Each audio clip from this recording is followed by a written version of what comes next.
जमीन वाहून गेलेली आहे, त्यामध्ये घरामध्ये पाणी घुसलेलं आहे, खूप मोठ्या प्रमाणात घराची पडझड झालेली आहे। त्यामुळे प्रकारे अतिवृष्टीमुळे इलेक्ट्रिक आपण म्हणतो आमच्या मोटर ट्रान्सफॉर्मा हे सगळे वाहून गेलेले आहेत। त्यामुळे हा आकडा खूप मोठा आहे। या राज्यातील आमचे महसूलचे अधिकारी, कृषी विभागाचे अधिकारी, ग्रामविकासचे सगळेच अधिकारी हे सर्वजण ज्या शेतीचं नुकसान झालं त्याचे पंचनामे करण्याचं काम हे युद्ध पातळीवर सुरू आहे।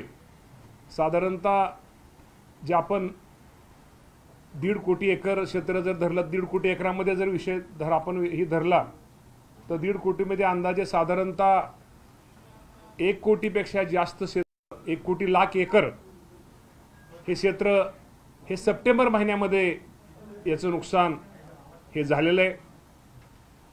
आणि हे पंचनामेचं काम पूर्ण जे झालेलं आहे, जिथं काम झालेलं आहे तिथं आपण शासनाने त्या शेतकऱ्यांना मदत दिलेली आहे।